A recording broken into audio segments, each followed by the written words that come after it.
Larry, welcome to the podcast. Thank you very much. Good to be here. Awesome. And I think I had been talking about this for like quite a bit months. Like, hey, dude, I'm working on this thing, and now that it's finally here, you're guest number two, and I'm very happy.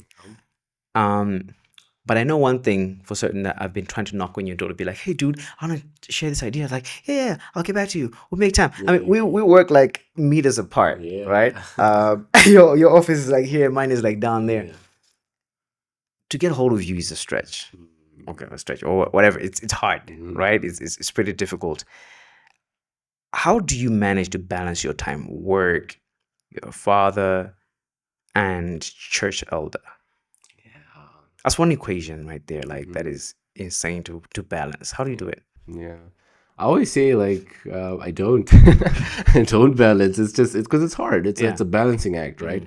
But it comes with just priority. You have to prioritize and you have to do the best of what you have. And what you have is that time, Right. right? And that time is limited. It's finite. Right. And I often say to people that we often don't treat time the way we do our money because we all understand how to budget money. Right, You right. understand how that process works, but we don't budget our time, even though it's also limited, Right. right? And that's personally what I do in terms of trying to balance my work life. I put the priorities in place and try to get those right, and everything else I can fit in that regard.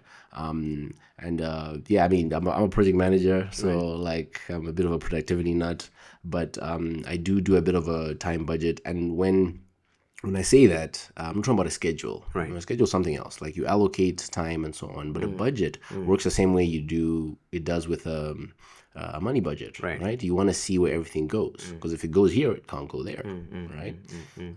If you spend all your money on coffee, you can't buy donuts, Right, just of course. that sort of thing. So it's important to do that budget, so to say. And I like to look at it this way. I find that a day is too short and a month is a bit too long, but a week works really well. Where you sit down and you look at how many hours you have in a week, right? So you do the 24/7, and you lay that out there and you start prioritizing. You start with the top priority, right? And usually, we do this exercise and say the first thing you have to take off is sleep. Sleep works kind of like tax. Yeah, it's like tax with money. It's the first thing that comes off What your is salary. due is due. Yeah, what is due is due. You have to take it off. So I mean, that's the first thing you take off. You take off sleep. And I usually I can't function with anything less than 6 hours. I don't know about you. Can you do 4 or 5 hours? No, I think I think six is the least I can do. Yeah, no, six is the least I can do. Yeah, six is the least I can do. If I do anything less than six, no. Yeah. It's sloppy polly for the whole day. Exactly, Yeah. exactly. You just can't function. So like I look at that like, okay, so 6 and 7, I need like 42 hours where I'm gonna be sleeping. Right. It's non-negotiable. You take that off. And the next thing, just like money, you want to think of God and the work of His kingdom first, right? So the way you got tithe with your money, tithe and giving, you've got like your engagement with your church and God's people, giving yourself time to love people, right? Now it's slightly different for most people. Personally, I'm a church elder, so I need a bit more time in this area. Hours or more. Yeah, so I'm talking something like 30 hours, and that's the actual contact with church. So like the church service, men's Bible study, adult Sunday school, small group, all that kind of stuff, including the preparation for Right. those things when I'm leading them, and then pastoral care, so visiting people at home, all that kind of stuff, funerals, all that stuff. It works out to quite a lot of time in a week. So I have to take that off there. And then, of course, there's the big one, the elephant in the room, work. Right. It kind of works like rent in your budget, Yeah. because that's what's a big chunk. Yeah. So you have to look at that and say, okay, how many hours realistically do I need to have at work, right? And for me, I work on a good week, maybe 50 hours, but that can go as high as 70 hours in a busy season. So I need to take that off and be like, okay, I need to do this, right? Because I need to work. Yeah. So after that, and you keep going with that. You keep taking away all these things, and of course, you go in order of priority, right? And then I think about my son. Like. Not that he's a lesser priority on that list, but like that's where I can fit him in to say like, okay, now that I put these things in there, I want to spend like as a bare minimum at least an hour of intentional time with my son every day. So we're talking about 7 hours a week.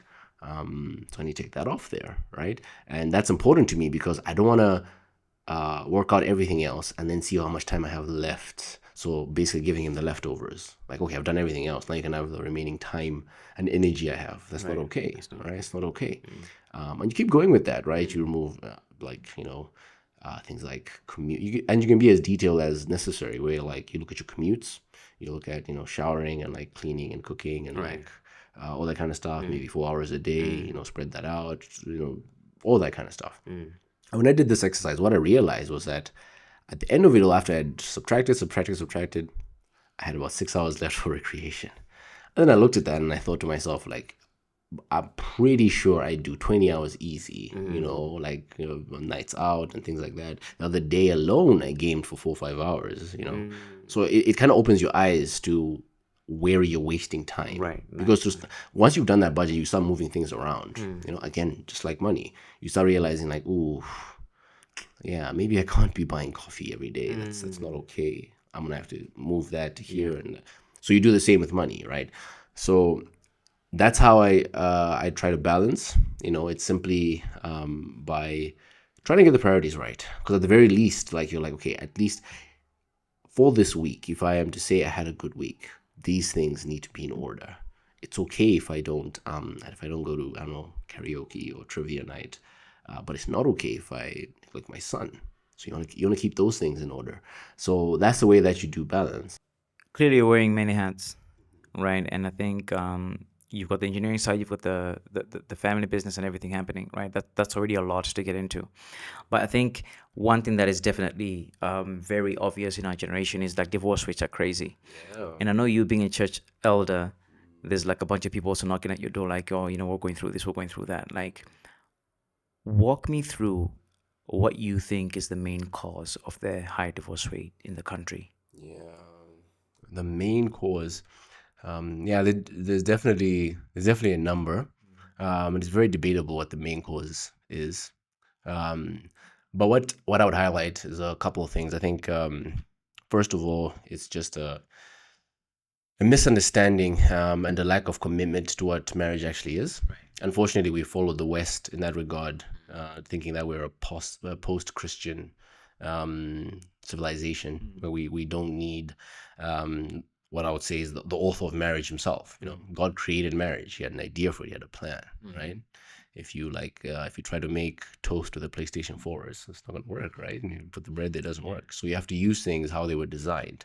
And that's the case with marriage specifically. I think we try to make up our own rules, and as a result, we fumble it, right? And that comes in with a lot of immaturity, and just not understanding what people are getting themselves into. And specifically, I would say, and I know it's a it's a hot button topic, but I'll go there. But specifically, when it comes to the sexual liberation movement with women through feminism and things like that, what's happened with that is I think very like ironic. It baffles me how people don't see the irony here, because what happens is with the sexual liberation movement, women are stepping into that space where they also want to be promiscuous. They're also saying we can do that as well. We can have multiple sex partners. They're throwing modesty out the window and that sort of thing. And what I call ironic is that what that does is that it breeds weak men, because the men that are loving that and that are benefiting from that are the weak, immature, and immoral men, because they love that, right? It's like, oh, I can have my cake and eat it too. I can sleep with you. Yeah, I can sleep with you and have no strings attached. It's great. Like, where do I sign up? And that sort of thing. And the reason I say they're getting away with it is because there's so many to choose from, because so many women have taken that route, right? And as a man, why would you do anything extra to get the same thing, right? And it's one of those things where in the dating pool, there's a lot of those kind of women. The ones that are reserved and are choosing to be modest and working on their character and their virtue, they're the ones that are sidelined because there's lots of others to choose from, right? Now, I mean, we're both single guys. We could pause this podcast right now, go somewhere, and we'll be able to find someone to be in our bed by tonight. It sounds like a weird flex, but I don't mean that like it's a weird flex. What I'm trying to say is that it is so easy to do that because there's a lot of women who are willing to live that kind of life, right? So as a man, what then happens is that a lot of men are stuck in this proverbial boyhood, so to say, where they don't have to grow up. Like, why grow up if I can get exactly what I want from a woman? Then why do I need to work on my character and my virtue and like be responsible as a man and understand how to submit to authority and how to deal with so much? So as a result, that's why I say that I think it's breeding a lot of weak men, because men know what a good woman looks like, and you hear this. You talk to men, they'll point out that, oh, this is a woman that I want to mess with, and this is a woman that I want to marry, right? I'll give you an example. There was a time I was playing basketball. We had played ball. The game was done, and everyone's coming off, putting on their shoes, grabbing their bags, and of course, everyone's talking, everyone's chatting. Classic guy chatter. And everyone brought up all these girls and all these things. All this like really, really gross talk about all these different girls, and a lot of like, oh, I've been there too, like all those kind of things. And then at the time, so my late wife Yappy came up. I know at this time we weren't dating. I was interested in her, but she came up. You should have seen how the tone changed. Everybody just kind of got a little more sober, so to say, right? And they all of a sudden they were speaking very differently. One guy even made a comment that he said, "Hey, I see for that girl in mom." Right? I would stop drinking for a girl like that. And I found that very interesting. Like, I didn't comment, I was just kind of listening. But I found it very interesting that these guys were willing to admit that, okay, here's a woman of value. And what was amazing is that there was such a consensus, right? Without exception, everyone agreed on this. Like, that's a valuable woman. And I would change myself. I would become a better man to be with a woman like that. But then it went straight back to all these other girls, right? We're talking about all that. Because at the end of the day, it's like, okay, yeah, but I mean, maybe I can't get that girl, but there's like 5 other girls that are lined up. I can mess with them, So the male psyche knows this. We know what a good woman looks like. And more importantly, we know what it means to be with a woman like that, right? But because we don't have to grow and be that kind of man, why do it? What's the motivation? I tell people that I honestly believe, God gave us marriage for a lot of reasons, but one of them was to civilize men, right? I believe that desire is what propels us into manhood, right? But if that's there, remove that, then what's the stress? Where are you running to? So it's one of those things where there's a lot of immaturity from the man's part. And right now I'm taking shots at the men because we're men, and I'm a strong believer in taking the log out of our own eye before doing. And I do think the women also need to be addressed. They also have their issues. But right now, let's start with ourselves, right? There's issues on both sides, but let's start for ourselves, because I do believe just men aren't growing up. And one of the things that women don't seem to realize is that they set the price, so to say, on the sexual marketplace, right? If tomorrow all the men just said, we're not giving it up, we're not gonna have sex with anybody, right? The women would be like, okay, I mean, not the worst thing, right? But if the women did that, we would lose our minds. That would be a big problem for us, right? Now, what I'm trying to say is that, like, we actually dance the beat of their drum. And what that means is that if all the women were all to decide to be more reserved, more modest, be the kind of woman that says, hey, you can't even approach me if you're not working on your character, on your virtue, if you're not responsible, if you're not going anywhere, right? We would be forced to grow up. You would have three options, so to say. You'd have to either stay single, or I guess, Level up. or yeah, and live alone, or you'd have to, I guess, sleep with prostitutes, maybe, or you'd have to be, I don't know, like a rapist. But otherwise, you would not be able to get a good woman, right? And you would have to grow up. And it's one of those things that when you bring that up to a lot of men, like even me saying this, I'm kind of spilling the beans on like what I consider a lot of men to be excited about, because women see that as liberation on their side. They call it as liberating, but no, what you're doing is you're breeding weak men, because they're the ones that are feeding on this and they are loving it. They're really loving it. So that you take that man, he grows up, he's been doing that all his 20s, he gets to, let's say, mid-30s, and now he's like, oh, I'm ready to settle down now. I want to settle down, which is a phrase I hate, by the way. Like, settle down, like, what do you mean? Yeah, it's almost like, oh, like I was having fun, now I stop having fun and just do this thing that I hate. Settle down. I don't like that phrase, but that's what happens, right? But the problem is, you spent your whole 20s doing that. It's not going to just stop. You've wired your brain to be that way, right? Get things quickly, get things easily. So now you want to get married, and the thing about being a man is that your options are ever increasing, because we can date as far down as like 22, 23. So the man will do that, and you get into a marriage, and then we wonder why it doesn't work. Why dude is cheating, and you see a lot of videos online with these women who have kind of accepted that because the pickings are slim. And this is not just my thought. I've talked to a lot of women about this, and yeah, you remember that news headline of saying husbands would be scarce by 2023? Yeah. A lot of women do like testify to that, like the pickings are slim, right? So what happens is that they compromise, and now they have to be in a situation where they have to accept this guy's way of life, right? I don't know if you saw that video recently where I think it was a pastor and his wife. And the wife was saying something along the lines of, she irons his shirt for him to put on to go and cheat, and she knows that. But the narrative is that like, yeah, I know he's messing around, but at least he comes home to me. I'm like, that's terrible. That's terrible, especially like from our, like as men, we need to check ourselves on that. Like, that's not okay.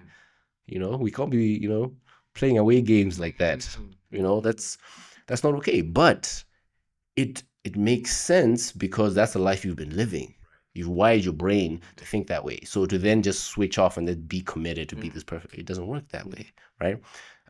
So that's the first thing. And the second thing I think is very important in this conversation. Like I said, there's many reasons for the high divorce rate, but the second thing is just not understanding what love is and what marriage actually is and what it means to be committed to a partner in the long term. And this is nothing new. We've known this for a while, but we have given into this the Greco-Roman myth of love. The idea of Cupid, where you're hit with Cupid's arrow, and you have this wave of affection, and you think, because let's be honest, that wave is intense and it's sweet, right? So you think you're going to ride that wave to the end of the marriage, and anyone who's been married 2 even 1 year will tell you that's not the case, right?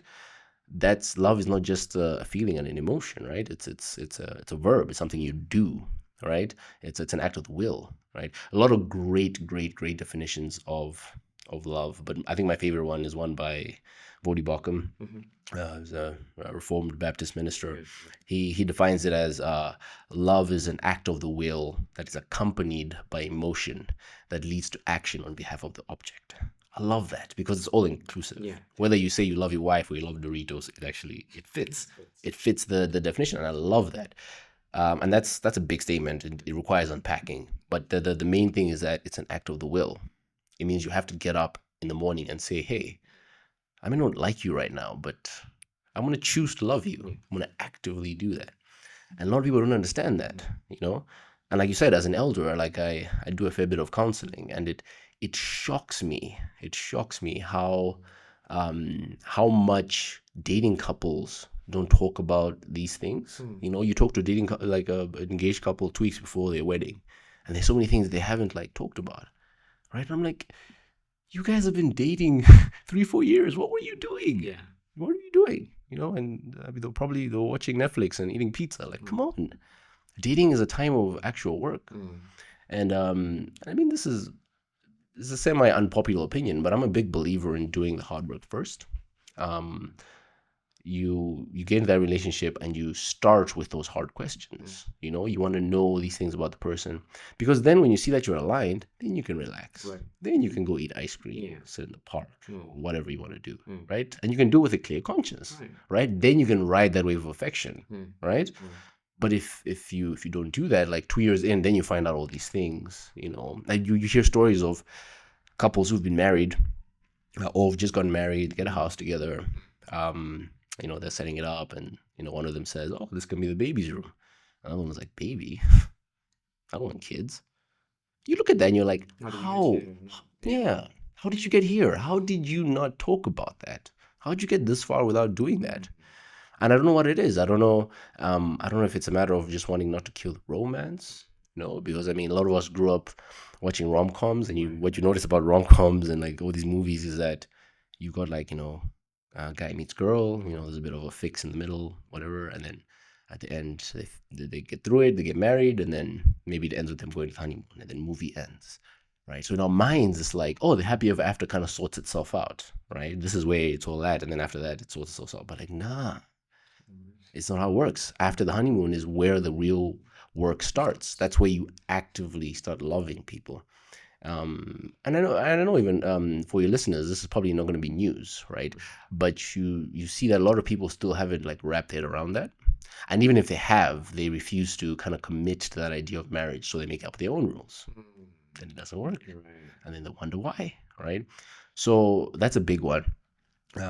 But I mean, there's this underlying thing of like life is life as well, right? Divorces are gonna happen. There's some people, like I know couples who honestly, man, they did everything right, right? It was just difficult at the end, and you know, there's just sometimes it is what it is, right? I mean, especially in situations where like you lose a child and you just don't recover from that. You know, that does happen. You know, so we can't say that there's a perfect formula that if you just tick all these boxes, will be fine. But there is work to do. And I believe that dating is time for that work. You can't just be playing around. You know, you gotta have the conversations. You gotta get through them. And if it doesn't work out, you can shake hands and walk away. Right? You do that in the first month or two. You're not that emotionally attached. Then it's easy. But people wait until 2 years to then discover that, oh, you're like this.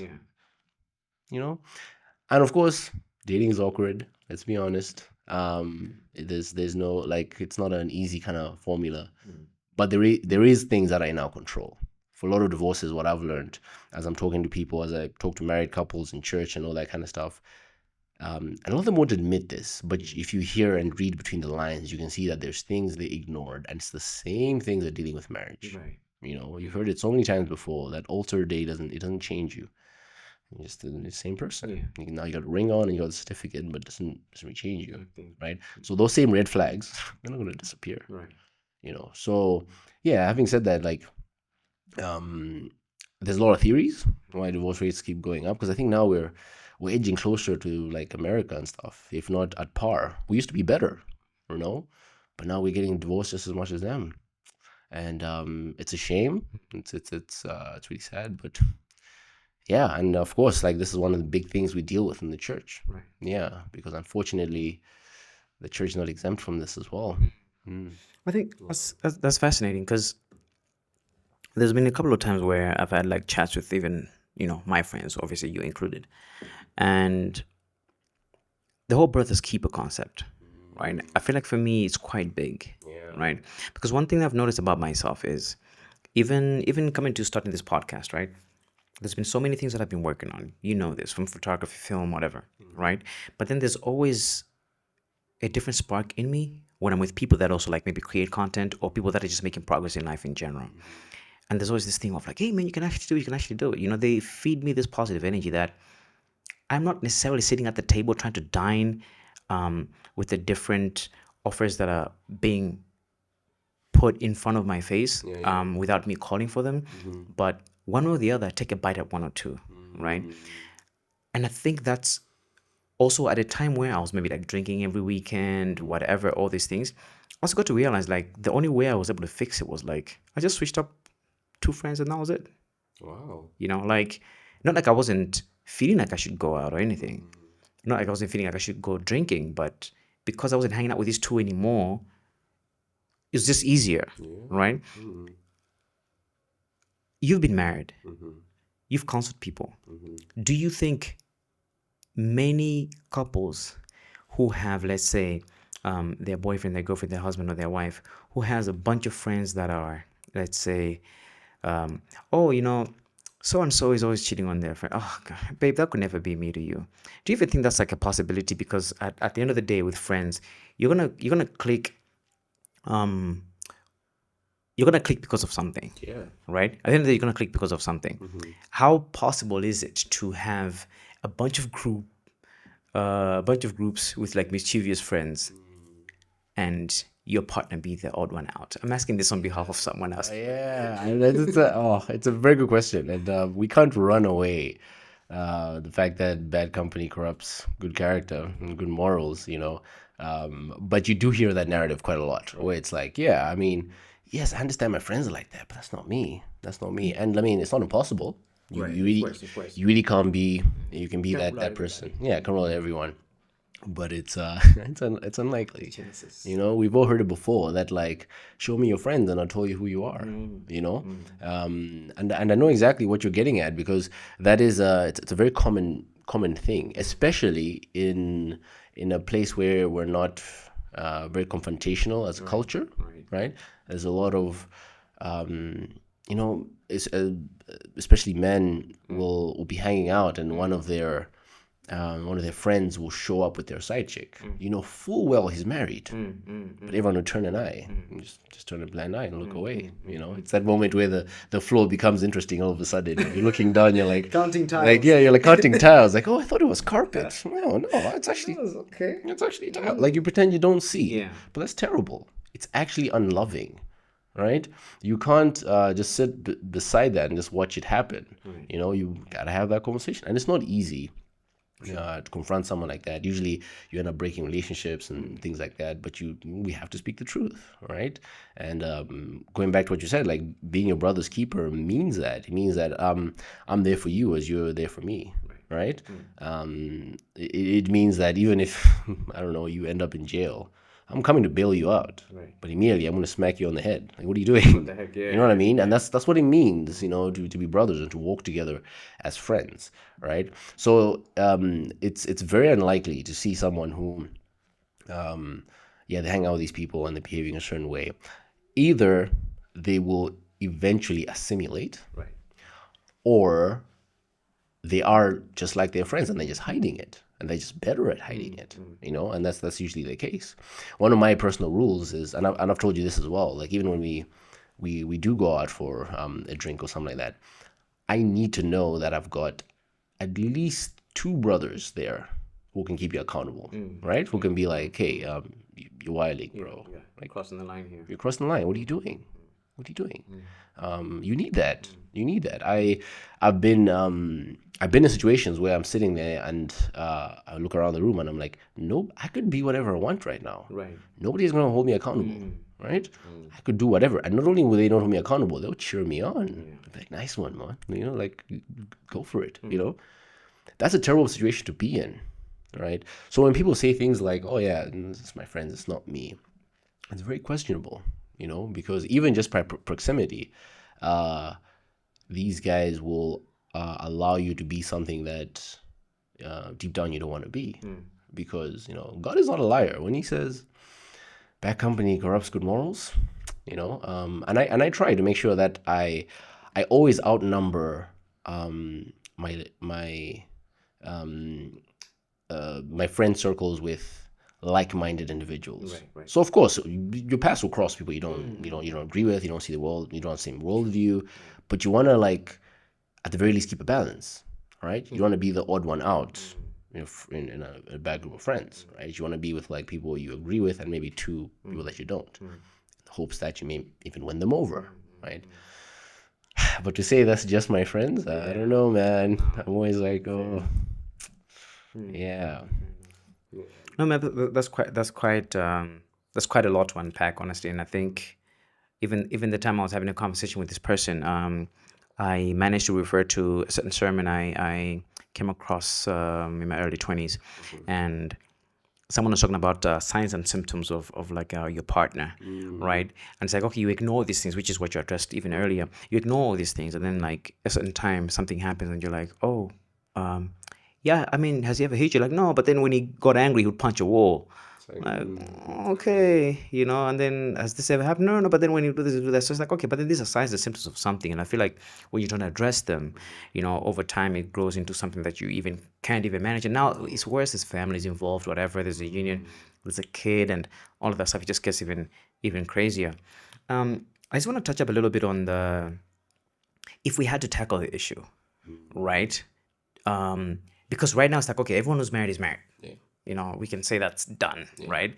Everyone's married is married. But then right now, if you had to say, okay, look, if you're not married right now, if you're single, if you're looking to date or whatever, here's what I would say look out for, or here are the conversations you should actually have with your partner. What would be on your list? Yeah, that's good. I think I always encourage people first of all to date in groups.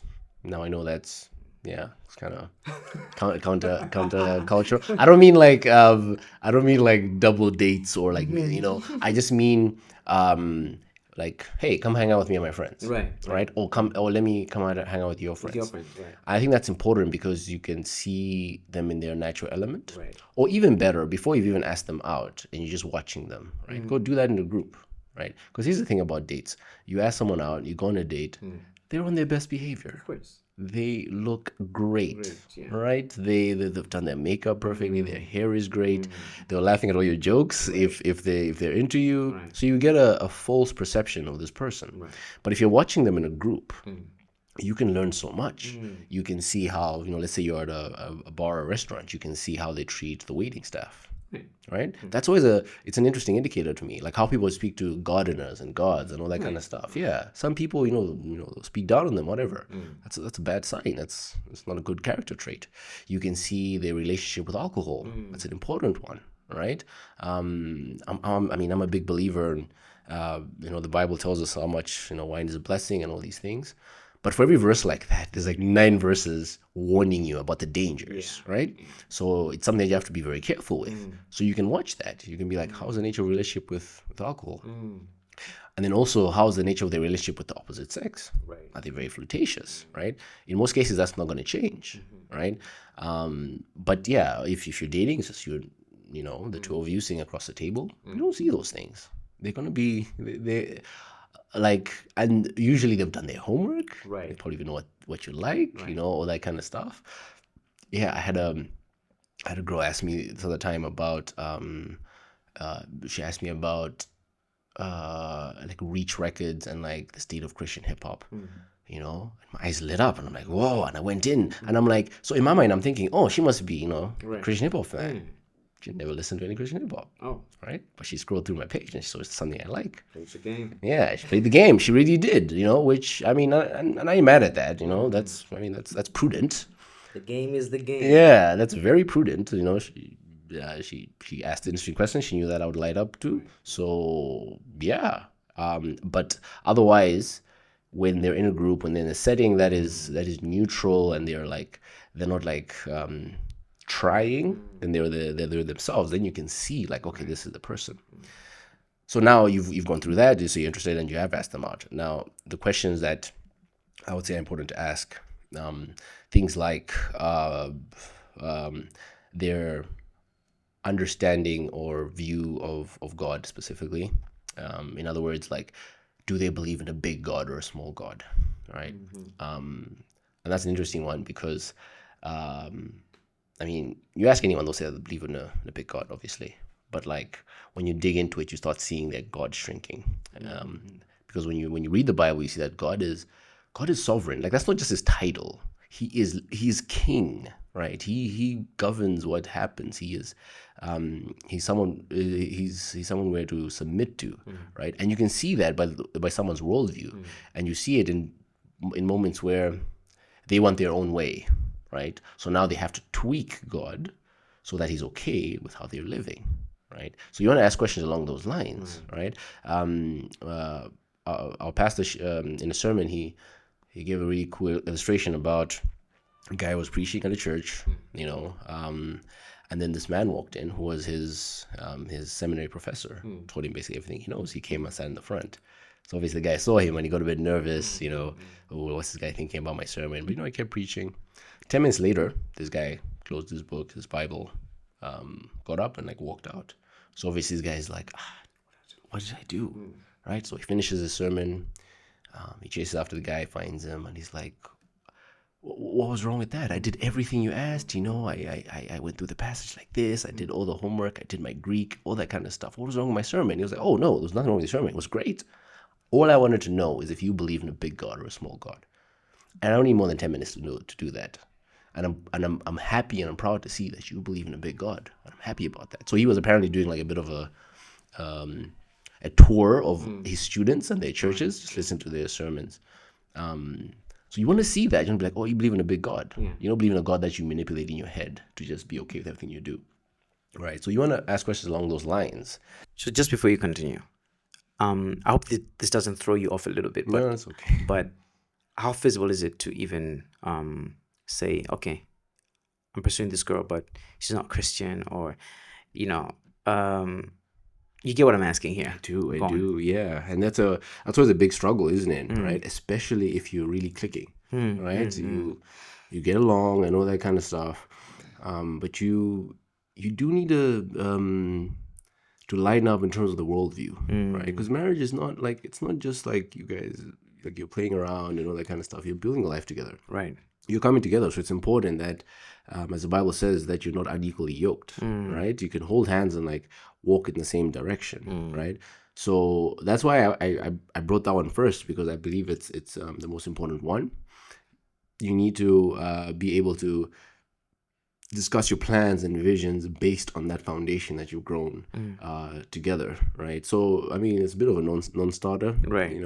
I mean, no judgment to anyone who's in that kind of relationship, right? But I struggle to understand how a Christian and a Muslim build a home together, right? Especially when you have kids. Like, how does that work, right? Then you have a situation where, like, oh, I mean, he goes to mosque, she goes to church. I don't know how that works, right? Because part of the marriage is sharing, your thoughts and all these things. So I think is very important. Yeah, it's very important to do that. And this is why these questions are really important. Yeah, as well. Especially this first one about the size of your God, so to say. Right. And of course the theological questions about all these things. But usually they flow out of that. Right. If they believe and submit to God and His scriptures, it creates room and a platform for the conversation, right? But if she doesn't, where do you even start with the conversation? Because then you can't even point it out in scripture, because she doesn't really believe in that. So it's like, where do we go from here? Okay, fair enough. So yeah, we can proceed with the list. Yeah. So after that, then you get to like the more practical things, because obviously those are important as well. things like asking where you are financially, like are you in any financial debt? Yeah, very important people get married and realize they've inherited this huge debt. You wanna ask that. You wanna ask about the nature of the relationship with their parents and their siblings. How was that growing up? You want to ask about childhood. Childhood is a wealth of like hidden gems of understanding people, right? You don't have to be a therapist to know that. You just ask like certain things. Then you ask the probing questions based on like their behavior or things like that. Like, hey, I've noticed that you get super nervous at night when we were at the gate, right? Like hooting for the gate to open or whatever. What happens there? You realize she's like, oh yeah, it's because at some point my mom was robbed at the gate, something like that, right? And you start building a portfolio in your head of this person. You want to ask those questions, like dig as much as you can in childhood. That's really important. And yeah, these are things that form the person in your head, and like you realize, okay, cool. And then of course you want to ask about family life. You want to be like, what does family life look like? Right. What's an ideal day for you? Like, in the sense of how we relate.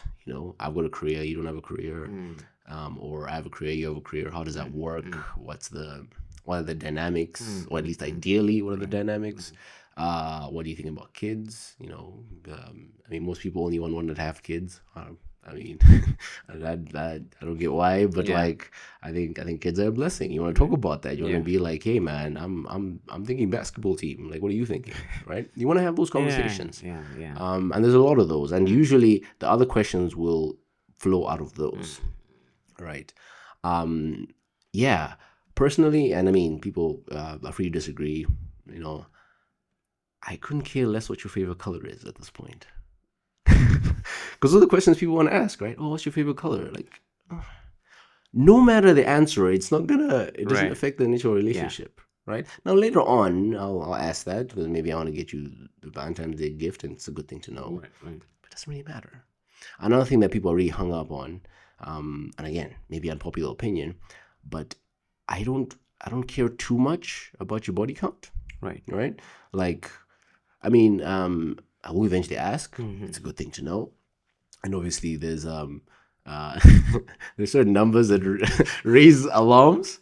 And that's different for everyone. What's a bad number? Oh, I heard you does that. I don't know. It's super subjective. Super subjective. Yeah. But honestly, we've got a story, we've got a past, Yeah. and I always tell people that because you're not looking for perfection, or you Of shouldn't be course. looking for No. No. No. perfection. No. You can't. You're looking for growth. You're looking for a growth mindset. It's like, yo, dude, I really messed up. Yeah. I did this, and this. But here's where I am now. This is where I am now. This the Lord has redeemed me.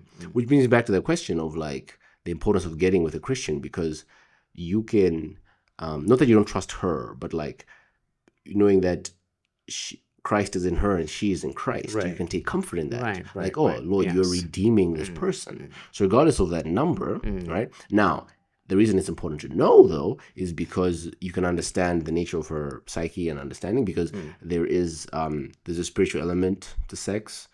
It does affect you psychologically. Let's not ignore that. Right. It affects how you think, how you view it. If you were, let's say, sexually abused and all that kind of stuff, like you need to know that stuff, but not in the same way I'm asking about all these other things where it's a tick box, right?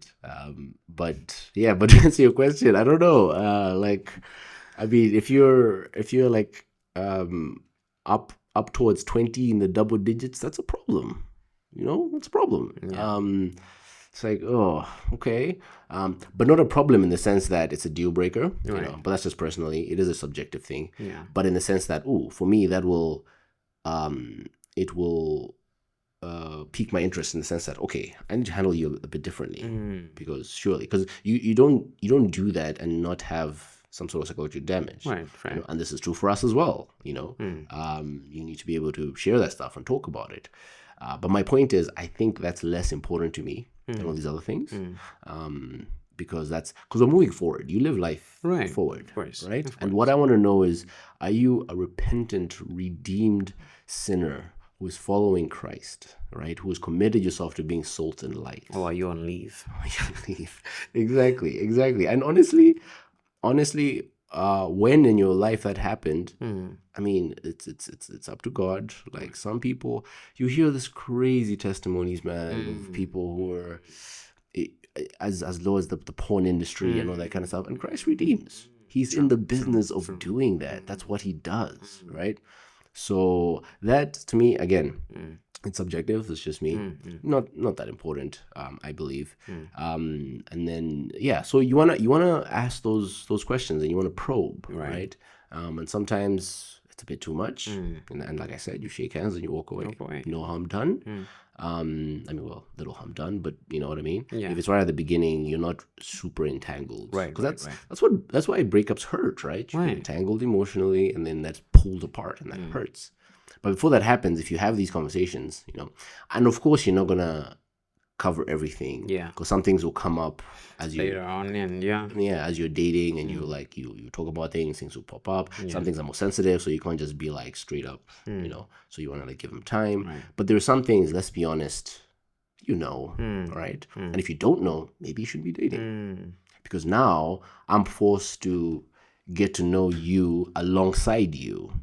And I think that's a problem, right? But I should get to know myself so I can present myself to you, and you should do the same. This is who I am. So at the beginning, I believe those conversations are really important. And once you have done that, and I'm speaking from experience, once you have done that, it's very liberating to be able to relax, and you can just be like, yes, okay, we're in line, this is great. Then you, like I said, you ride that wave of infatuation. You do the flowers, you do all that because your conscience is clear. You don't want to be sitting there a year, 2 years, thinking, I wonder if this person wants kids. It's like, just ask, Yeah. find out. Yeah. If that's important to you, then back out. Fair enough. And that's important. So, yeah, I mean, that's not an exhaustive list, but I think some of the questions that I think are really important to ask. Yeah. Yeah, and a lot of divorces would have been avoided if people just took a bit more time doing this. Yeah. Fair enough. Larry, it's been great. It's been It's good. been very, very good. Thank you for making time to come through, and we hope. I know there's a part 2 that I can't discuss anybody with right now. That part 2 of some other episode, but I can't wait for that one to also come through. But yeah, in the meantime, man, I appreciate you, and yeah, we'll definitely catch up again. Yeah, this was good. This was exciting. Thanks for having me. Cheers, man. Have a good one.